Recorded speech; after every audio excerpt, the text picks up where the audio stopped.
The following is an original production of AZPM News.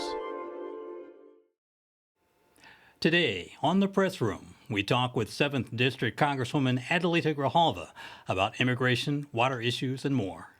Plus, a focus on culture. Our panel will discuss the future for shows at Tucson's historic Berger Performing Arts Center on the city's west side. It's all on the press room, starting now.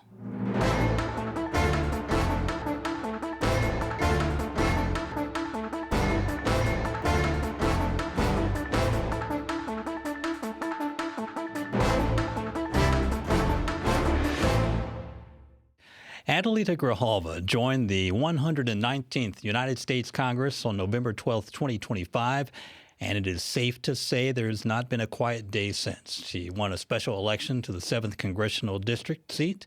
Her swearing in was delayed for more than 7 weeks. We witnessed her consequential vote on releasing the Epstein files. And now it's immigration and leading the fight for Southern Arizona families. Congresswoman Grijalva, thank you for being with us on the press room. Thank you for having me. Pleasure to be here. Now, you've made several visits to ICE facilities, Immigration and Customs Enforcement. What are you finding out about conditions there and what the detainees are dealing with? There are some inhumane conditions, depending on where I visited. Some of the most egregious was at the facility in Mesa, where people were jammed together like sardines. And if everyone was asked to sit down, they would be sitting 2 and 3 people on top of each other. We are seeing an increased number of people that are doing hunger strikes because of the conditions and because of the food and water.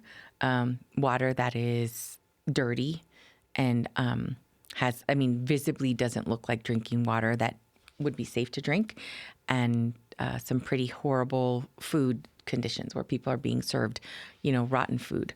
And this frustrates me so much because the facility in Dilley, for example, where I went to visit with Representative Castro a couple weeks ago in Dilley, Texas, that is a facility that gets $15 million a month from our federal government. So for about 400 people, that's about $37,500 per person per month. And when you hear that people don't have, food that they can eat and fresh water and everyone is getting sick, that should really make everyone very angry. And those are the conditions that people are living through every day. You helped bring some national attention to the Carla Toledo case. Yeah. She's a DACA recipient whom ICE agents arrested at her home and took her to a detention center in Eloy. What is the best way for those who are demanding accountability to keep the pressure on Immigration and Customs Enforcement? I think you keep the pressure on by drawing more attention to it. I feel very strongly that in her case, there was such a quick response because of some amazing legal work by her attorney, Mo Goldman, but also because there wasn't tremendous pressure put on by me visiting, but by the people that were standing outside saying this is unjust and it's unfair. Knowing that she is a director of recruitment for a company that trains healthcare providers. A very important job, and she's contributed to our community every day that she's been here since the age when she was brought here by her mom of 1. This is the only country that she knows, and she's done everything possible to do it the legal process that this country has outlined. So for her to be picked up and detained for any period of time is completely unacceptable and illegal. But then the fact that they released her on the lowest possible bond that you can have, $1,500. So it's a clear indication that the fact that, one, they shouldn't have detained her. But if you think of the emotional toll and heartache that she had to go through, that her family had to go through, to not feel safe in your own home, that shakes your foundation. And when I got to the facility and was able to talk to her very briefly, because, that is not a facility that people normally visit, they told me that I could go in and do, oversight and make sure she was okay. And then I couldn't really talk to her. I couldn't talk to her face to face. We talked through a detention door, like a, plexiglass detention door. But I asked her if she was okay, and I know she teared up and said that she's physically okay. But because the way she was taken out and dragged out of her home, I just wanted to reassure her mom, who were outside crying, her family was outside crying, that she was okay. It's heartbreaking, and one of the experiences that will stay with me for a very long time. But every time I go into these spaces, it shocks me how anyone can work in those environments knowing that they're treating people worse than they do animals. It is the nature of our business that we explore these specific cases, knowing that there are many others who are in similar situations. What do we do to help all of those who face the same sort of situations that Carla Toledo found herself in? What would be very helpful is, with your member of Congress, fill out the paperwork that is necessary to allow your congressional offices or your Senate offices to look into your case. That was one of the things that I took to Carla, is waivers to allow our office to look into her case. And I left them there, but she couldn't get them to me. And we were never told that they were filled out, so I could pick them up, or our office could pick them up. So that paperwork is really critically important. So you have that, and keep it with someone that you trust. And also look at the fact that I believe it expires every 3 months. So refresh that. Make sure that it is paperwork that you keep with your other important documents. That's really important. And then, continue to schedule the appointments. If you're a DACA recipient, schedule those appointments. I know that they're getting delayed, but just continue to prove that you're doing your part in order to, keep current with your permit. All right. Now, Arizona and the other states collecting water from the Colorado River have still not reached an agreement on who gets what and how much water they get. What can you tell us about the 7th District's needs for water and how this agreement, whenever it's reached, may affect our region? Yeah. The interesting thing is these delivery obligations are from 1922. And so we have to understand that things have changed. And when you look at the what I've heard about how the negotiations are progressing, the upper basin doesn't change a lot of their water consumption, but the lower basin states, including Arizona, are the ones that are going to have to do a lot more, do the same amount or more with less water. And so that's something that I know that is currently being negotiated right now. The lower basin have agreed to annual reductions. We've agreed to annual reductions. But what I've heard from, even just day before yesterday, we went and visited a winery in Sonoita, and they were talking to me about how they are growing their fruit that is more resilient, needs less water, that they're picking crops that it makes sense for this area, but that there are other property owners that have that use an incredible amount of water, and all of the resources and what they grow goes out of the country or out of the state. And so these local, smaller farmers are doing their part with the amount of water, making sure that every drop is used more than once. But in the case of the winery that I went and looked at Dos Cabezas, they're doing so much with how they're infiltrating water into the roots and using less. That's what we've been doing, and everyone needs to do their part, because it should not be on the lower basin states or one state to do conservation. That we all have to understand that we are in a drought, and the upper basin needs to do their part too. Members of Congress are in the situation that they're having to react to things that the administration has been doing for the past year. Let's take tariffs, for example. How is that affecting us in southern Arizona, and what are you hearing from constituents? So it is affecting us in a number of ways. For the average consumer who goes to the grocery store, you can see that we have less options of fruits and vegetables. We have less variety, and the cost of everything is a lot more. When we go to, let's say, just in the example of Dos Cabezas, the winery, they're a local winery, so that they don't import on an everyday. They're not importing, their grapes or whatever. But what they are importing is the glasses, the glass bottles for the wine, and the big barrels that you hold the wine. All of those are from different places, and so when your bill is different from 1 month to the next by $10,000. How do we expect small businesses to be able to absorb those? And then sometimes you have to buy so much of a product in order to make it make sense, to buy that much in bulk so you won't have to do it again. But sometimes it's just not a possibility. So we're seeing businesses close. We're seeing customers spend less, which means all of the service industries, restaurants, they're all feeling a drop and having to let employees go. So the ripple effects are pretty significant. And I think we can all see very clearly now that those tariffs didn't punish the country that is sending any of the products. We're the ones, consumers and the businesses locally, are the ones paying the price. Let's go to another topic. You are outspoken regarding a Republican-backed bill that would make teachers identify and reveal transgender students. Yeah. There are also budget cuts that are facing Bisbee's public library and their staff. And that library happens to have hosted drag story times. Yeah. How are you putting these issues front and center in a Washington climate that is more and more consumed by issues like war and, of course, the national economy? I think that I try to bring the stories of what's happening in Southern Arizona to D.C. any opportunity I can.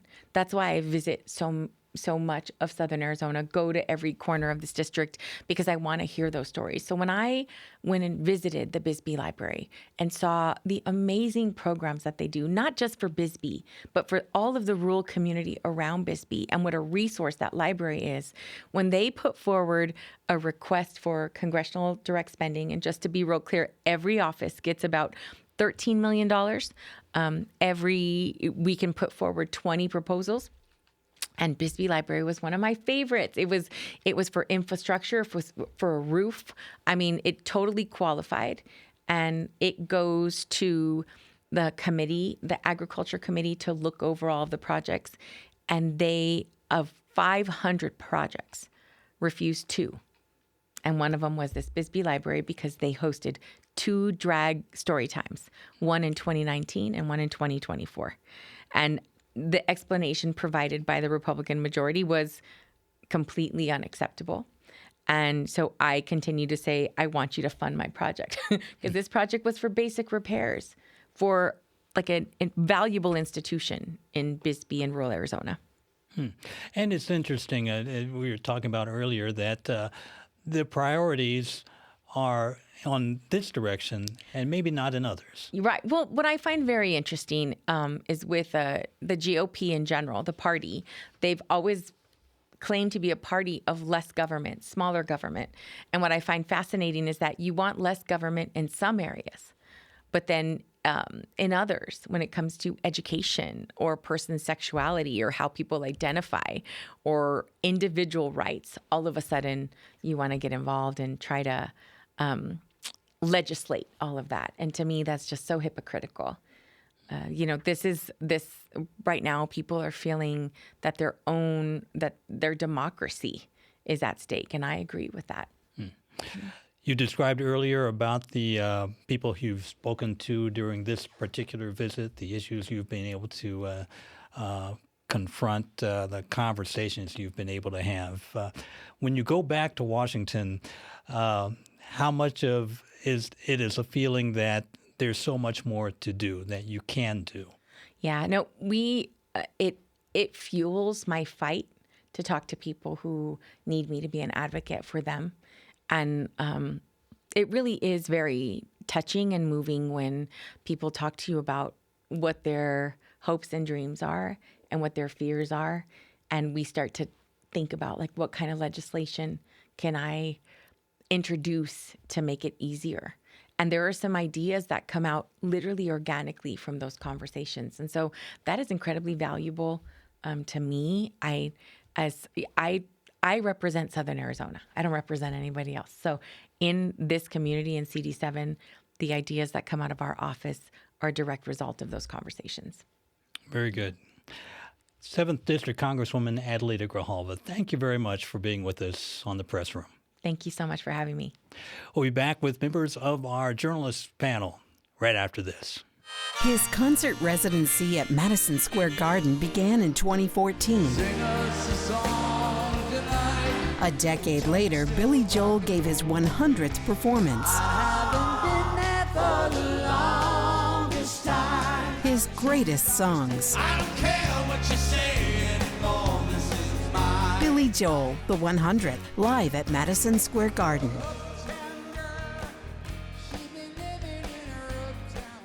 Welcome back to the press room. Now let's check out what's happening in arts and culture in Tucson and Southern Arizona. We have our panelists here in the press room, Kathy Burch with the Arizona Daily Star, and Thatcher Warrick Hess with AZPM News. Thanks for being with us today on the press room.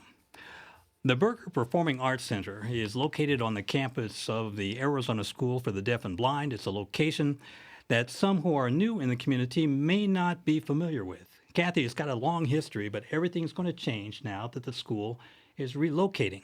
What's going to happen with the Berger Center? Well, the Saguaro City Music Theater program is they've just signed a lease for that space. And so the way it's going to work, my understanding is that they will have use of the facility, and they also will open it up to other arts organizations to use it. And that's only going to be a year. So it's going to give the venue at least another year serving the community. Mm-hmm. Thatcher, the School for the Deaf and Blind has a strong connection to the center. You did a story with us on AZPM about one of their last performances. What was that like? Yeah, it was my first time actually being at the Berger Center, and it was The Wizard of Oz, right? So they put on a production. I sat through the entire 65-minute production, and it was wonderful. I actually just spoke with Dina DiGiacinto from Saguaro City and talked to her about that.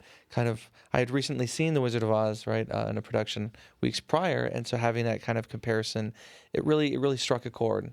Because again, having Dorothy say "There's no place like home" meant a lot more for that time for the Berger Arts and what was going on with ASDB. So this is such a great kind of, as she said, like a new chapter for the place to have more venues and more productions next year.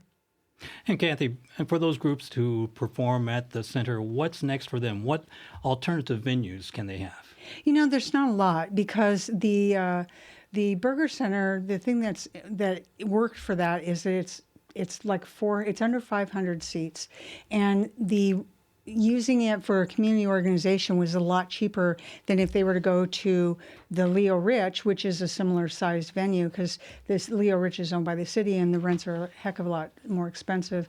But you would have organizations like In Concert, Don Guest's program where he brought in international groups, a lot of Celtic groups.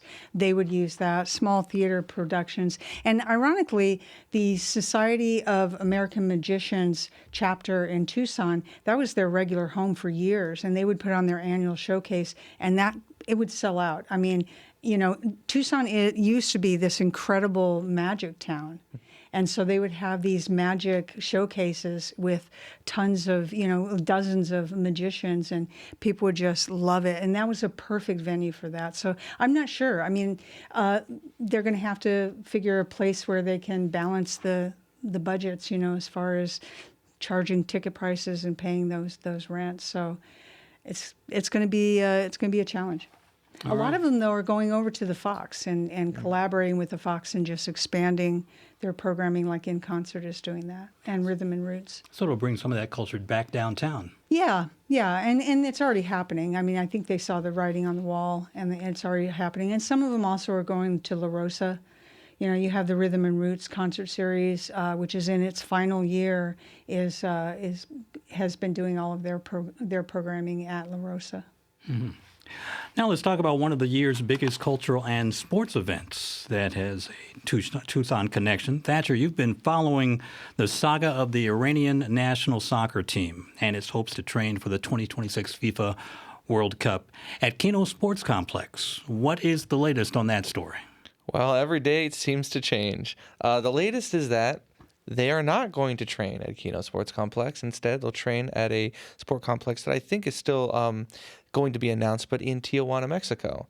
And this announced, it was right before Memorial Day on Saturday, right, that the Soccer Federation president, Mehdi Taj, announced that the FIFA representatives had agreed to their relocation and then said, you can move camps. However, FIFA had not publicly released the information and told everyone that this change was happening.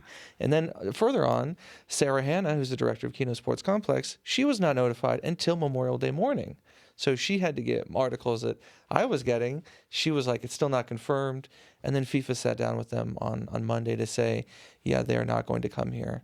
And then on top of that, not explaining why and not giving details. And so the current kind of status is, I just was at the two north fields that were closed off for the training at Keno Sports Complex, and they had flags, right, saying 2026 World Cup. They were super excited about it. They had FIFA personnel checking the grass, making sure that it was world class and set up. And now all of that has to go away. And they're still kind of talking with FIFA representatives as of now of what to do with all that. Really interesting. This has been going on for months and actually predates the war breaking out in Iran. Yeah, it was February 20th, 8 days before, that it was officially announced here in the U.S. But through Iranian media, actually a month earlier, in mid-January, it was leaked. And essentially the idea is that there's a whole list of different sports complex sites, and Iran actually chose Keno, right, out of that list. And that discussion happened in January, and then it wasn't officially confirmed until February. And then to add on to that, the missiles launched on Tehran on February 28th added much more complexity. So for the past 2 weeks, I've been speaking with Persians who live here in Tucson and hearing their perspectives, kind of the before and after. What were they thinking? How would this impact Tucson when they got here? And then to hear the news, a lot of them said, I actually kind of saw this coming. This does not surprise me. A bit of a missed opportunity for Tucson. Iran's team would have put a massive spotlight on this area. Kathy, what is the city losing in terms of the local economy and general prestige? General prestige, I mean, they would have been on the world stage, which we've been on before, but this would have been a whole different audience. Seeing Tucson. Financially, my understanding is like Westward Look, apparently Westward Look was going to be the hotel for the team. And so it was booked for a month solid. So that's a huge economic punch, gut punch for them. You're also looking at restaurants that were probably anticipating this was going to be, this relief, because Tucson summertime restaurants get hit really, really hard, and this could have been some incredible relief for them. So I think it's going to be an impact all across the board when you're looking at every aspect of life and economy in Tucson. Absolutely. And to add on to that, too, I just spoke with a Persian restaurant owner of Just Kebab in Oro Valley. He was saying the same thing. Mm-hmm. He wanted to host the team when they got here. So now that this news is resurfaced, it's definitely questioned a lot of really how are they going to react with this news. Yeah. Right. World Cup action will be starting on June the 11th in the United States, in Mexico, and in Canada. Iran, a very good soccer team in the tournament. Mm-hmm. You said, Thatcher, they're going to be in Tijuana training. That's right. And they're also one of the very first teams to qualify for the World Cup. So, I mean, there's still some, as of a couple weeks ago, which team was going to be in which group. And the fact that Iran was first, it's definitely been a conversation, as you said, for such a long time. All right. Now, moving on, there's two notable music educators at the University of Arizona who are retiring. Thomas Cockrell has been orchestra director. He's retiring after 26 years. Choral director Elizabeth Schauer is retiring after 22 years. Kathy, that's a lot of time for changing the lives of musicians and students and aspiring musicians at the university. Well, and what's interesting is that if you look at Betsy Schauer, her impact went so beyond beyond the U of A campus. I mean, she organized the musical murals program, it was short-lived. It was 2 or 3 years, but that was incredible. They had all these performing arts students who would be in front of murals performing, and you would do this walk around downtown, this mural walk. It was just really amazing. And she also was the founder of the Sing-In, the Tucson Big Sing, which, brought all the community together, and she encouraged people, even if you can sing, come and, join your voices. And that was something that ran for 6 or 7 years, took a 2-year hiatus during the pandemic for obvious reasons. But I mean, that was incredible. And then you look at Thomas Cockrell, he raised the bar when it comes to the quality of the Arizona Symphony. And, and also the quality of conductors. He has trained some of the most amazing conductors, including Kataro Harada. And Kei Harada, came out of the U of A directing or conducting program, and he's gone on. He is now the conductor of the Savannah Philharmonic. He also conducts as a guest conductor in his native Tokyo. And occasionally he comes back here to Tucson, and when he comes and leads the TSO, they sell out. People absolutely love him. And so, I mean, the loss of both of these people is going to be significant. And so hopefully big shoes to fill, big shoes. All right. That's going to be all the time we're going to have for the press room. Kathy Burch with the Arizona Daily Star. Thank you very much. And Thatcher Warrick has AZPM News. That'll do it. Thanks to our guests, for all the staff and crew at the press room. Thanks for being with us. And we'll see you next week.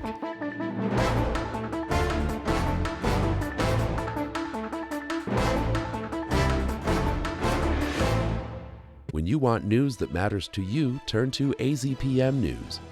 Your voice, your news. AZPM News at news.azpm.org.